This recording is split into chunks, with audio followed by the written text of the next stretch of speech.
कुछ बातों का यकीन करना मुश्किल होता है। हम अपनी आँखों से देखकर भी समझ नहीं पाते कि इस बात पर यकीन करें या ना करें।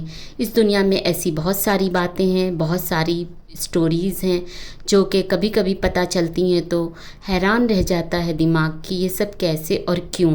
तो एक लड़की जो इसका नाम आयशा है, उसकी एक स्टोरी है, एक हकीकत की बात है जिसे मैं आपसे शेयर कर रही हूँ। तो आयशा नाम की लड़की जो कि बहुत ही नेक सौले थी, बचपन से नमाज़ी थी।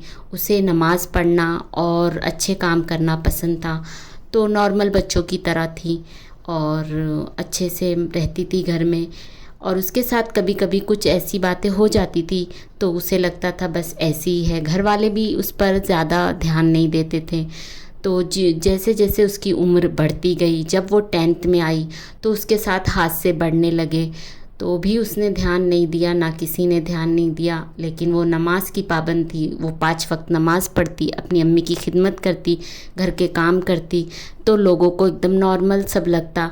लेकिन धीरे धीरे उसे ख्वाब आने लगे। तो उसने कहा कि अपनी अम्मी से बताया कि अम्मी ख्वाब बहुत आते हैं। तो अम्मी ने कहा कि दुआ हुआ पढ़कर सो, ख्वाब चले जाएंगे, ऐसी कोई बात नहीं, ख्वाब आते हैं, ख्वाब को ध्यान मत दो। तो उसने भी ध्यान नहीं दिया। फिर उसके बाद आगे उसकी ज़िंदगी में मतलब 11th में जब वो गई तो उससे हादसा हुआ कि ट्रेन से गिरी। फिर उससे पहले वो माले पे से गिरी। तो मतलब गिरने का बहुत ज़्यादा उसकी ज़िंदगी में आया टाइम। तो लेकिन फिर भी अल्लाह ने उससे बचाया। उसके बाद भी वो हादसा समझकर भूल गए। तो आगे जब भी उसकी कोई अच्छी चीज़ होने वाला पल आता तो उसमें रुकावटें बहुत आती, तो भी उसे समझ में नहीं आता, ना घर वालों को आता। फिर उसके बाद जब उसने ग्रेजुएट किया तो उसके बाद उसकी तबीयत बहुत ज़्यादा ख़राब रहने लगी। तो उनकी अम्मी जान ने कहा कि जाओ एक बार डॉक्टर को दिखाते हैं। जब डॉक्टर को उनके अब्बू अम्मी ने दिखाया तो डॉक्टरों ने सारे टेस्ट किए। तो डॉक्टर ने कहा कि भाई आपकी बच्ची अच्छी है, नॉर्मल है, ऐसा कुछ भी प्रॉब्लम नहीं है। आप ज़रा अपना मतलब इसे दुआ करा लीजिए। दुआ नज़र भी होती है।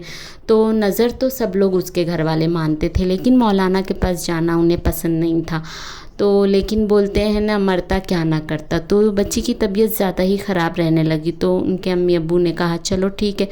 तो फिर उसके बाद वो लड़की पाकीज़ा अचल पढ़ती थी। तो उसने कहा अम्मी मैं पाकीज़ा अचल पढ़ती हूँ, उसमें एक तावीज़ आई है, ऐसे ऐसे लिखा है कि अगर तुम्हारी तबीयत ख़राब है तो वो भी पता चल जाएगा, अगर तुम्हारे ऊपर कोई नज़र या जादू या आसेब है तो वो भी पता चल जाएगा। तो अम्मी मैं ये तावीज़ पहन लूँ? अम्मी ने कहा ज़रूर पहन लो, इससे क्या हुआ, पहन लो, उसके बाद देखते हैं क्या करना है। तो 21 दिन होते होते ही उसे बहुत ज़्यादा तबीयत ख़राब रहने लगी। तो उन्होंने कहा चलो मौलाना से दुआ करा लेते हैं। डॉक्टरों ने तो कह दिया है कि कुछ भी बात नहीं है। तो जब वो दुआ कराने के लिए मौलाना के यहाँ गए, जैसे ही मौलाना ने दुआ किया तो बच्ची की ज़िंदगी का रुख ऐसा बदला कि आप सोच भी नहीं सकते हैं। अगर आप ज़रा भी इंटरेस्टेड हैं इस स्टोरी को सुनने के लिए तो कमेंट बॉक्स में ज़रूर कमेंट कीजिए स्टोरी का पार्ट 2 सुनने के लिए इंशाअल्लाह ताला। ओके, अल्लाह हाफिज़।